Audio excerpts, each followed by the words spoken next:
Hello everybody. Today we are going to learn some details about the SAT or SATs as they are commonly called. Now this is primarily an exam meant for students aspiring to get into any of the universities in the United States of America. Now whether you are an international student aspiring to go to the US to do your undergraduation, or you are a student within the United States aspiring to go to college, you are required to write the SATs. And a good score on the SAT will definitely guarantee you not only a scholarship, but also admission into reputed universities.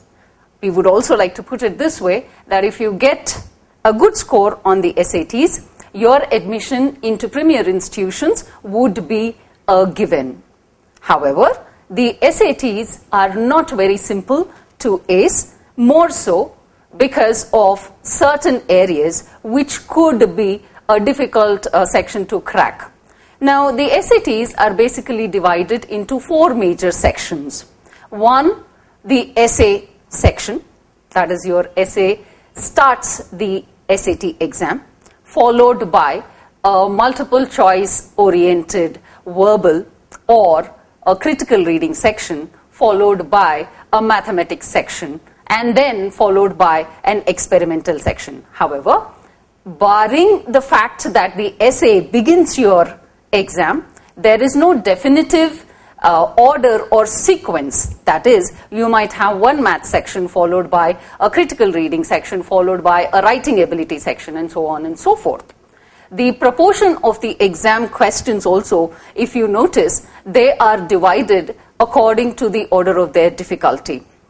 Meaning to say that the critical reading section, which is perceived as the most difficult section by a majority of the students, carries more number of questions, followed by the quantitative ability questions, and then followed by the writing ability questions.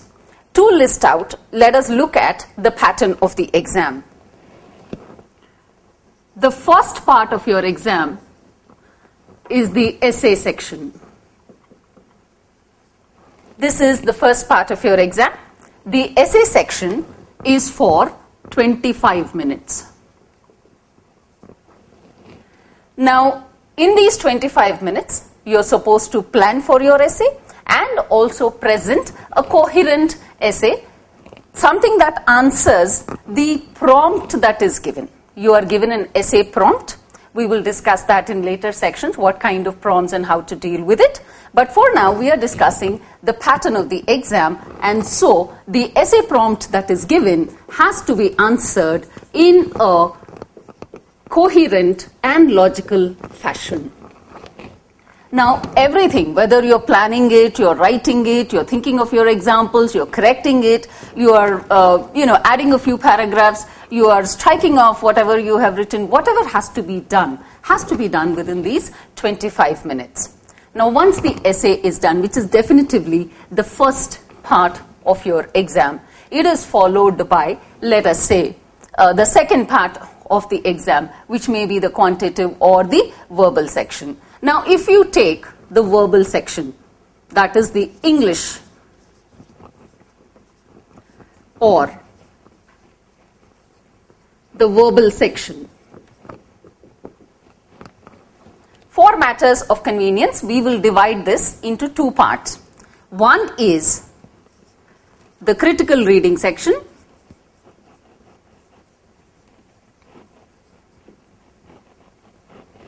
the other is the writing ability or the writing section. This is followed by the quantitative ability, or what we call as the math section.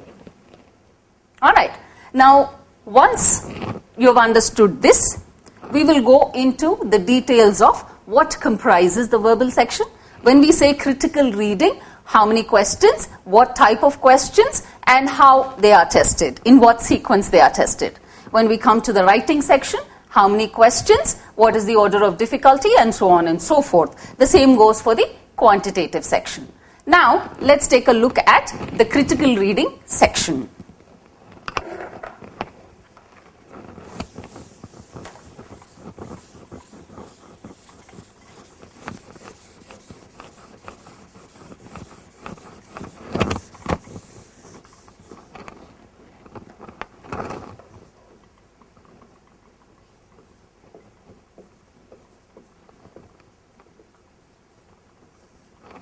Now, in the critical reading section, we have two main components in the order of their difficulty.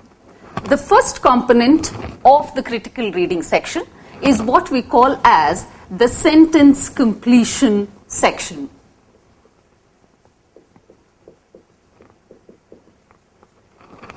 The second part of it, of course, is the reading comprehension.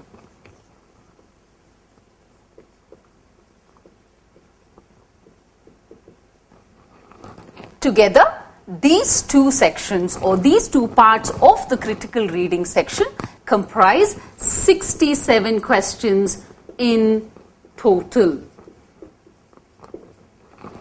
How these 67 questions are divided again depends on what order of difficulty the test is giving you. Now, we can divide this into three sections. Long passage-based questions,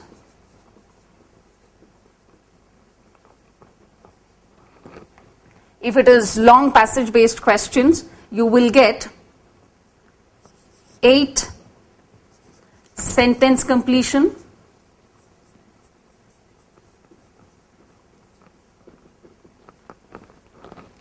and 15 to 17 questions of reading comprehension.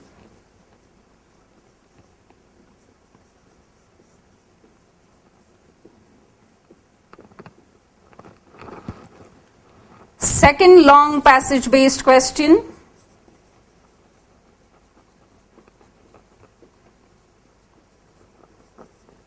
you will have 5 sentence completion,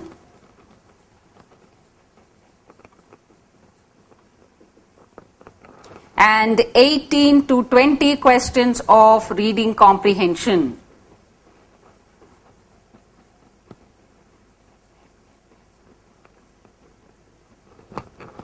Followed by a short reading passage question.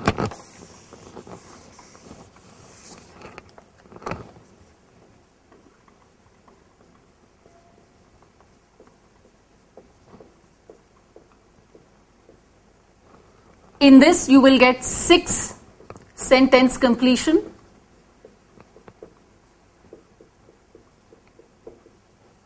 and about 13 to 14 reading comprehension questions.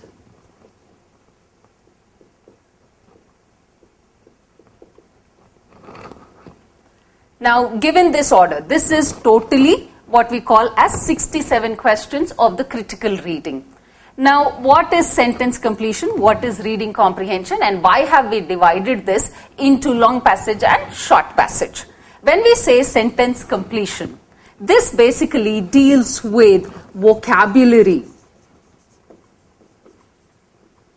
However, this vocabulary is not a standalone vocabulary, but vocabulary in context, which makes matters slightly easier for us because there might be instances or occasions where we do not know the meaning of a certain word, but since we have a good sense of language and in what direction the particular word is going or in what direction the particular sentence is going, we might be able to determine quite accurately the tone of the sentence, which in turn will give us an idea as to what kind of word we need to fill in the blank. So vocabulary, I would say, is just one part of your exam.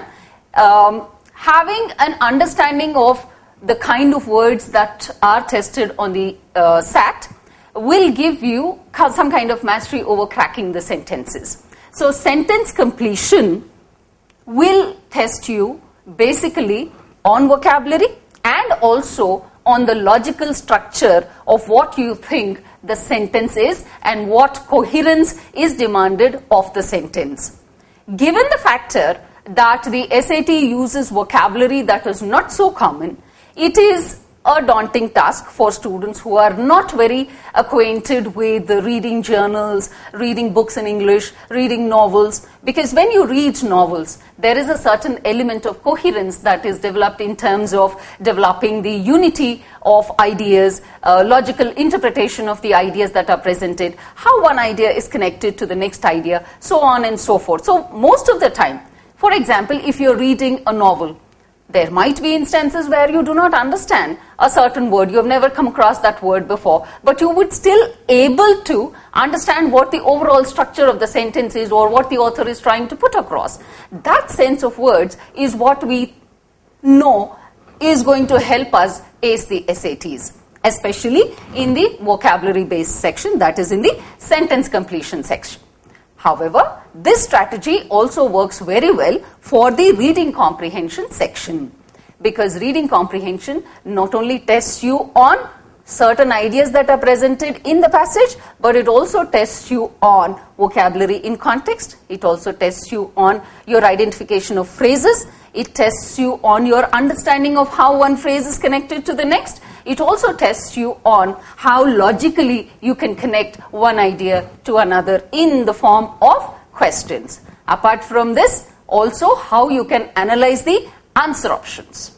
Because more often than not, on the SATs, the answer options appear to be very, very closely placed, in the sense that they appear to be very closely related. You cannot decide which one is the correct answer. Very often, students face the dilemma of saying, I have come down to two answers, but I'm not sure which one is the right one.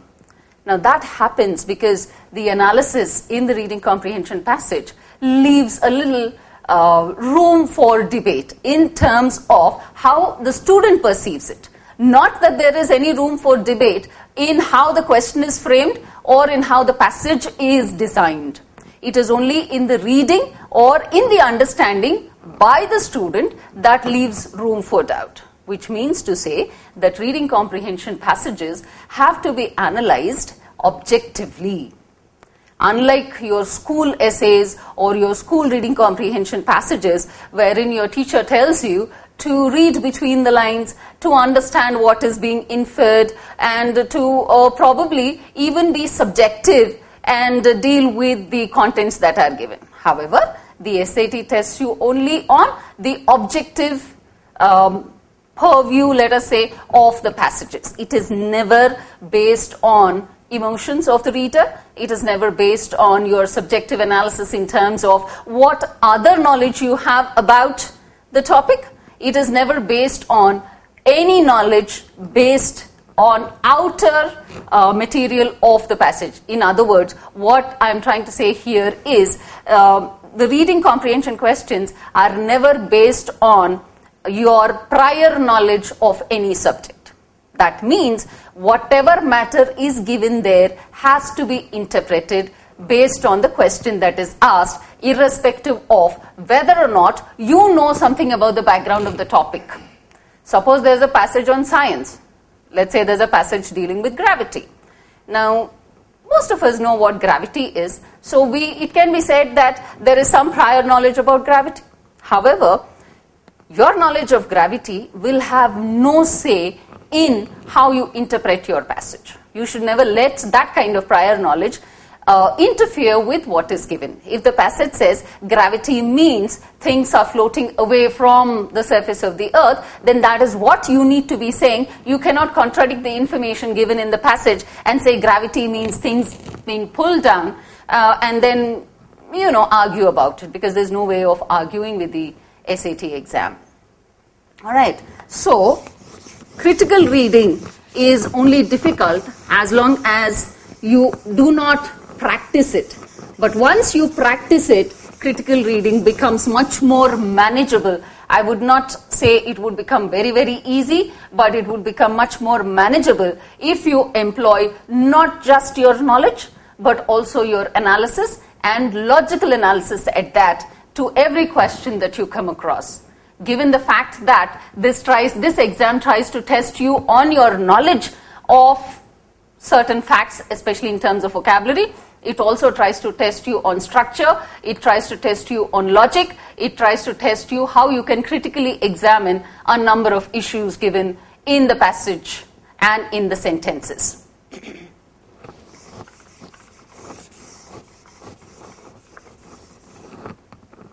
So 67 questions of critical reading passages and vocabulary based questions. Now, apart from this, there are 54 questions on the math section.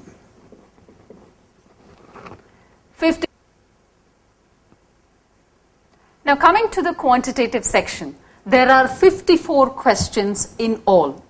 Now, these 54 questions are divided into 3 parts, just like the critical reading section is divided.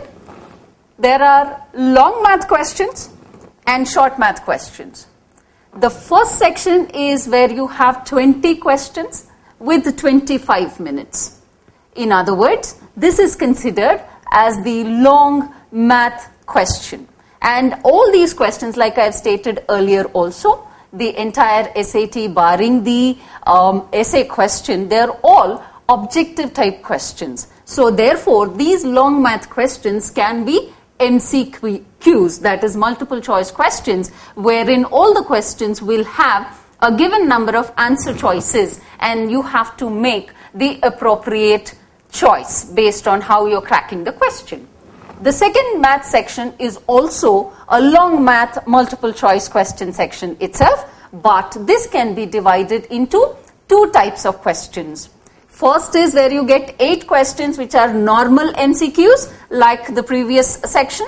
The second part of this is where you get 10 questions of student produced response questions. In this, you're supposed to grid in your answers in the column that is given.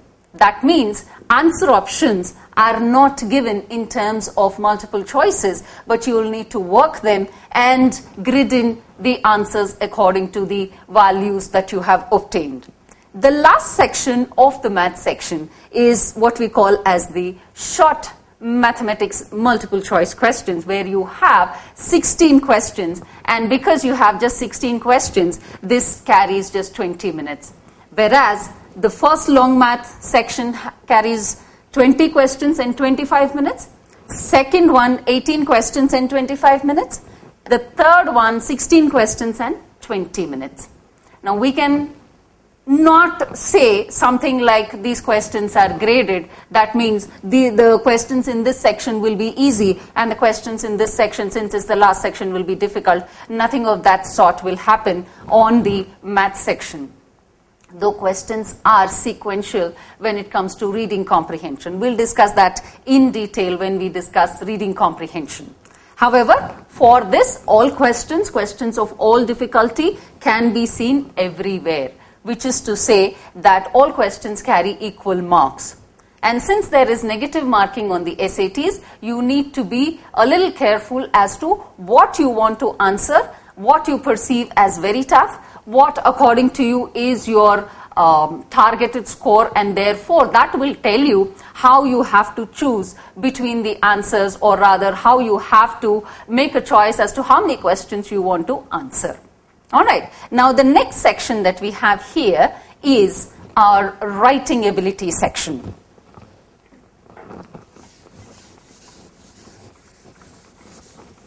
Now, the writing ability section is basically a section that tests you on the grammar abilities that you have.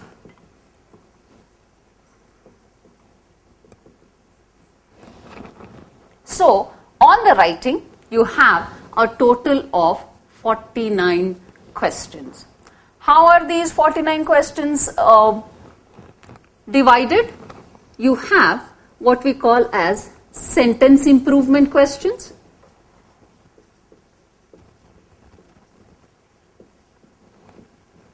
You'll have 11 questions of sentence improvement, followed by error identification. Error identification, you have about 18 questions, followed by paragraph improvement.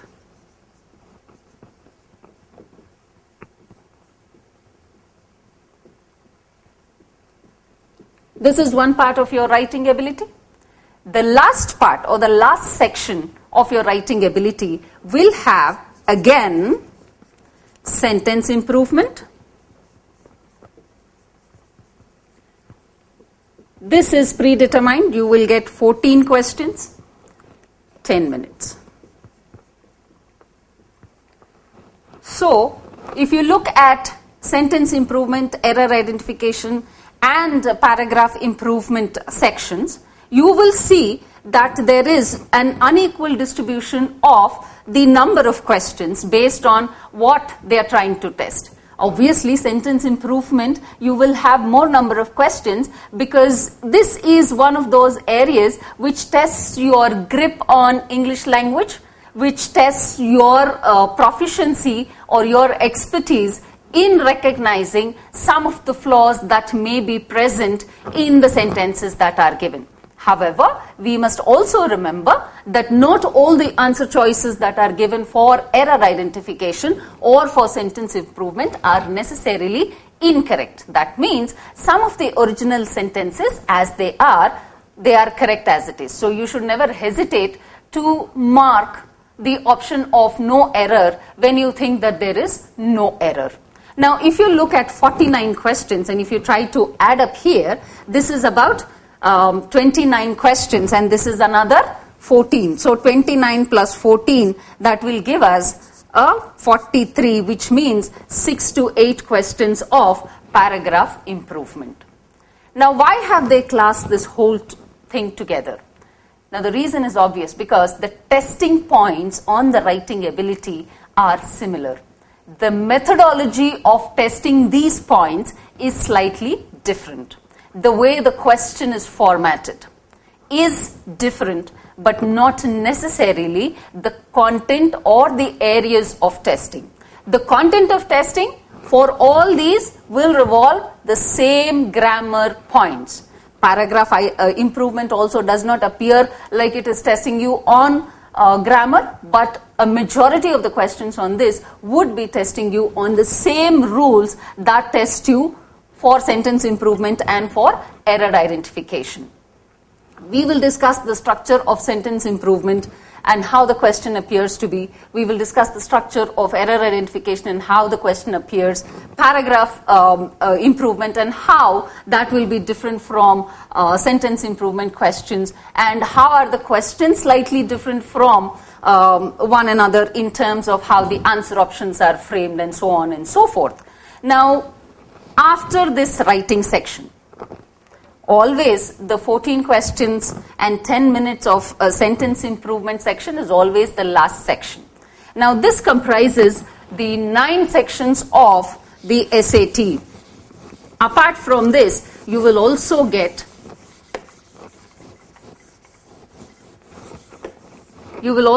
one section of experimental.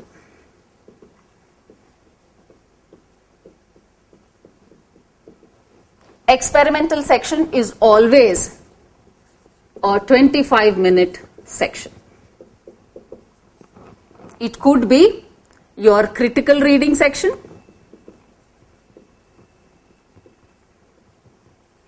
It could be your quantitative. Or it could be your writing ability.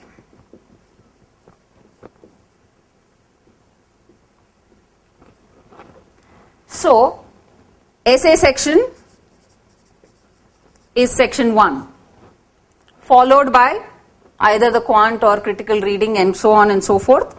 Last section, section number 10, is always sentence improvement section.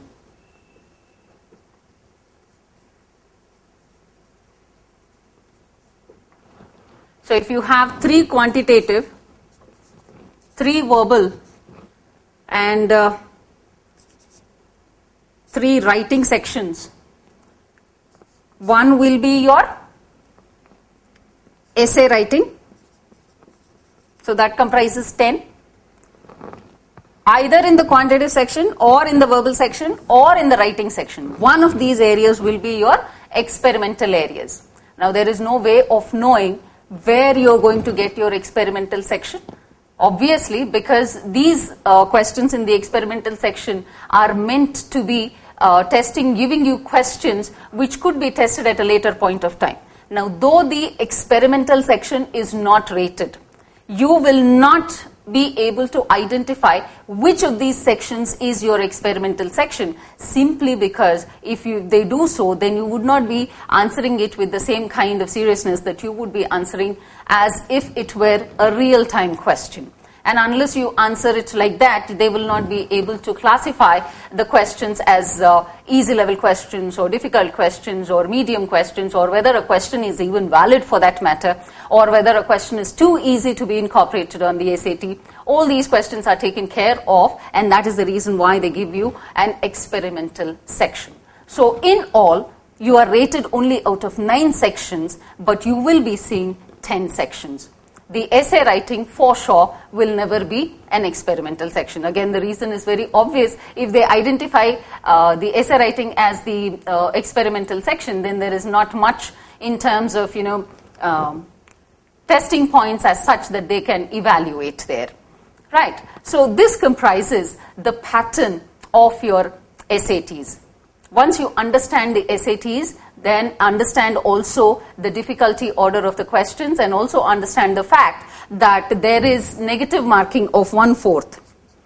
1/4 of your points are deducted and 1 is added, if that is the 1 of your total number of allocated marks. All questions carry equal marks, so there is no way of saying if I don't answer this, then I get less marks or I get more marks. You just take it as equal marks, so that when you answer questions, you answer them with the same kind of seriousness. If you make a mistake while answering the question, 1/4 of the allocated marks are deducted, which means sometimes, in some instances, you would have to let your question remain unanswered, because then there is no mark deducted. If there is no mark deducted in some instances, that is more advisable than answering it and then losing some marks. That depends on how your exam is going and what kind of score you're targeting, or what type of questions you have gained a proficiency with, and what type of questions you are weak at. Given all these points, it now is very clear that the SATs require extensive preparation, as also a very consistent preparation. Though I would not say you would have to sit with your SAT preparation for the next 2 years and then study. Whatever time you are allocating for your SATs, you should be able to do it in a consistent manner. So if you have 30 days allocated before your SAT exam, 30 days every day, at least 3 to 4 hours of SAT preparation would put you in an average light or in good light, depending on what prior preparation you've had of the SATs or about the components given in the or tested on the SATs. Given these factors, each of these sections we will be elaborating in the next few sessions.